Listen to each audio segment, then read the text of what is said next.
With a population of almost 20 million, New York is one of the biggest cities on the planet. It is a place of opportunities and a hive of activities. People come from all over the world to experience the city's attractions. New York City is well known for its iconic skyscrapers and unique skyline. And when visiting for the first time, the scale of it can be quite overwhelming.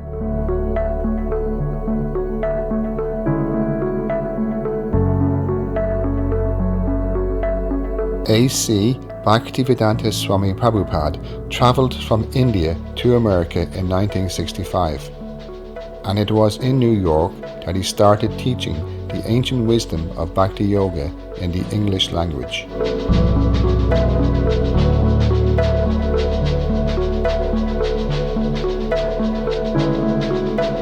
I was always aware that I was seeking my guru since I was young. And I remember falling on my knees one day and just calling out, "Oh God, wherever you are, whatever I have to do, please show me the way." And that same next 24 hours period, a book was handed to me by a friend. Now, 1969 in Detroit, we didn't really know about the Hare Krishna movement, hadn't heard. But this book had a picture of Srila Prabhupada in the inner cover. It was Krishna, the Reservoir of Pleasure, right? And as soon as I saw that picture, in that very moment, I knew that my entire life was meant to serve this person. Oh, really? Now, I had no idea. I hadn't read anything in that book. I didn't know if he was a guru, but I could see the character of the person. So I immediately became a devotee, immediately. Well, I didn't meet Srila Prabhupada until 1971, but I was already very familiar. I knew who he was. I mean, he was my guru, he was my life. Maybe No, it was absolutely coming from a past life. There's no question in my mind. I was aware of it. Already I was aware.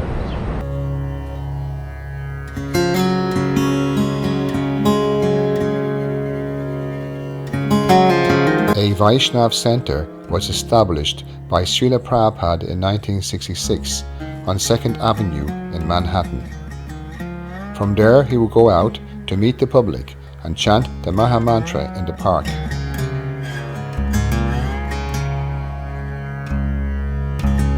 He would also take daily morning walks in the parks with his followers and answer their questions and concerns. He was able to see God everywhere and encouraged the protection of nature and all living entities. To visit these places is a very significant experience.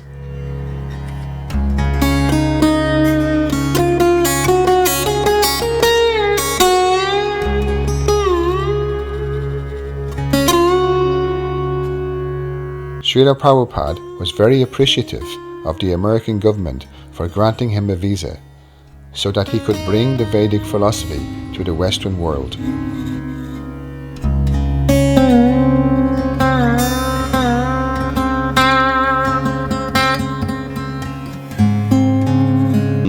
At that time, in the 60s, this was the hub for Bohemian culture.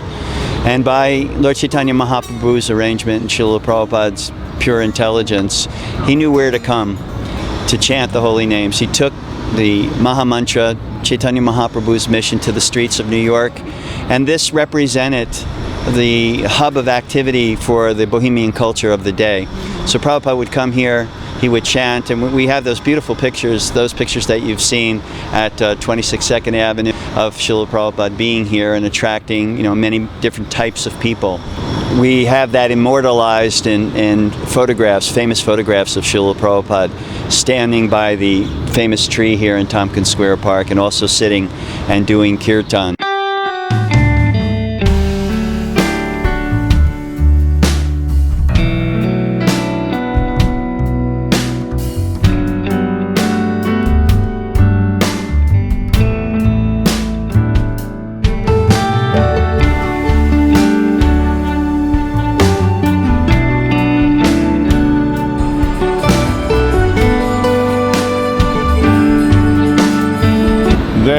Couldn't be a more sublime place to be carrying on Harinam.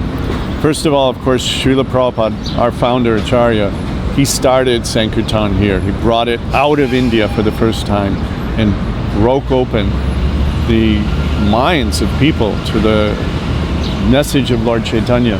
And so to continue that is a great, great honor. And we feel like we're actually in Vrindavan. If you notice in Union Square when we're chanting, there's a beautiful dome over the subway entry. And on this flagpole, there's actually a golden chakra. Srila Prabhupada once said that India is the motherland of Bhakti, of Krishna consciousness movement. And New York is the fatherland. Because when it mixed together, then it exploded all over the world. So to be able to continue this kirtan tradition in New York, it's so rewarding. I can't tell you how many people come up, and we see so many miracles. They'll come up to us and say, I am trying to find God. Can you help me? And if we can just be the mailman to deliver that sound vibration, again, to let them hear about Krishna, hear Krishna's name. And if they become revived in their Krishna consciousness, then maybe we will be blessed.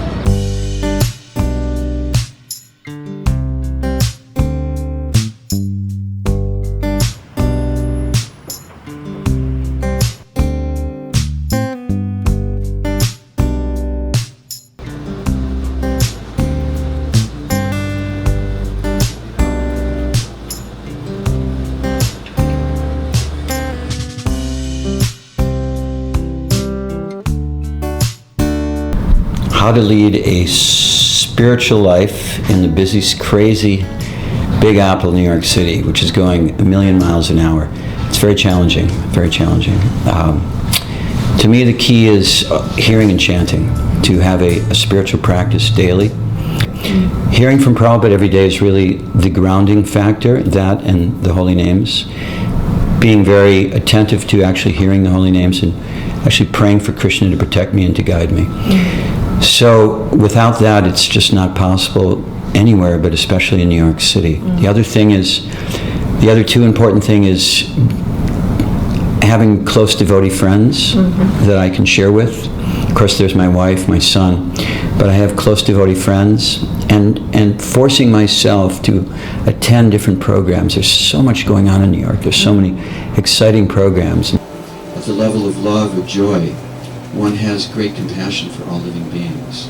And part of that compassion is that compassion is enacted in the world by wanting to do something to uplift people. At the 26 Avenue, there's two nights. Atman Nivedana and his wife do the Saturday night program, and then myself and my wife do the Monday night program at 26 Avenue. So between 26 Avenue and lecturing and doing kirtan at yoga studios, that's pretty much how we remain engaged in Prabhupada service here in the New York area.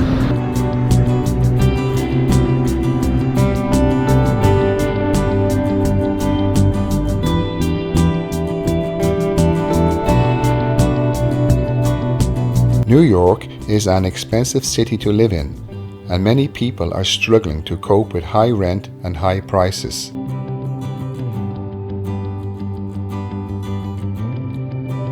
For decades, members of the Vaishnav community have been providing free vegetarian meals. The food is offered to God, and it is therefore sanctified. Several times a week, hot vegetarian meals are served to the public outside Tompkins Square Park, where Srila Prabhupada used to chant the holy names of God. Adipurusha, is Srila Prabhupada the inspiration behind this project? Srila Prabhupada inspired us to take up devotional service and to try to share it with others. Many years ago, 1974, I served as Prabhupada's bodyguard when he was visiting Vrindavan. Somehow or other, I was asked to be a person staying up all night outside Prabhupada's house.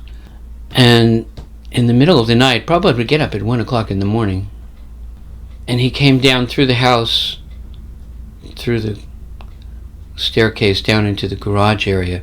I had kind of stepped into the garage because it was raining a little bit, didn't know what to say, and I said, Prabhupada, how can I serve you? Do you need anything? And he said, yes, you can go where I won't go, by the way that you treat people. You can show them that Krishna loves them. Where will I go where you won't go? And he said, to the future. Fulfillment that we've been looking for our whole life. So we come here looking for something higher. So I try to just make it a point to be part of these programs. I give lectures semi-regularly, so to engage my activities in some way that's pleasing to Prabhupada. So, like for instance, we're in this place here, it's called Sanctuary NYC, Sanctuary Guest Suites. It's something that myself, my wife, and Panchagoda, and his wife Gora, we put together many years ago. It's a boutique hotel, it's a yoga studio, it's a retreat for people that are looking for a spiritual experience of New York. So we have retreat guest rooms, people come, they have Prabhupada's books there, they can take part in the yoga and the kirtan, and many other things that we have for them, prasadam in the morning. So we manage this, we employ different devotees, younger generation. I also do book distribution, so I feel exceptionally fortunate that I've had that opportunity as a young devotee, and I still carry it on at this time. And my wife and I are also professional musicians, so our music is in relation to transcendental philosophy.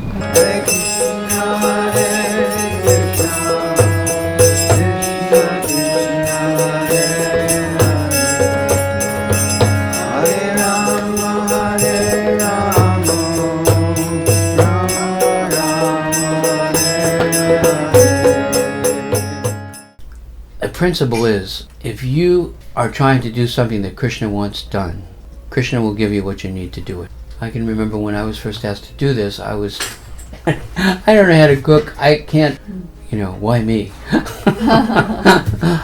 And as I was falling asleep that night, I felt Krishna saying to me, I'm floating the planets in space.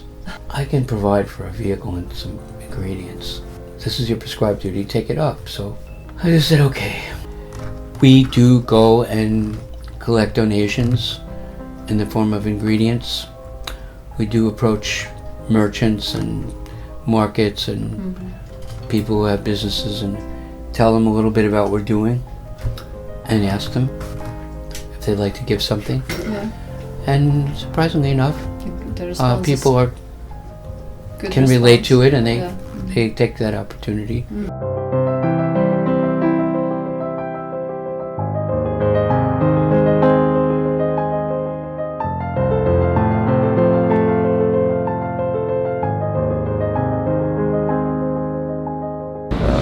To chant here and to carry on Harinam in New York, I think it's the greatest honor.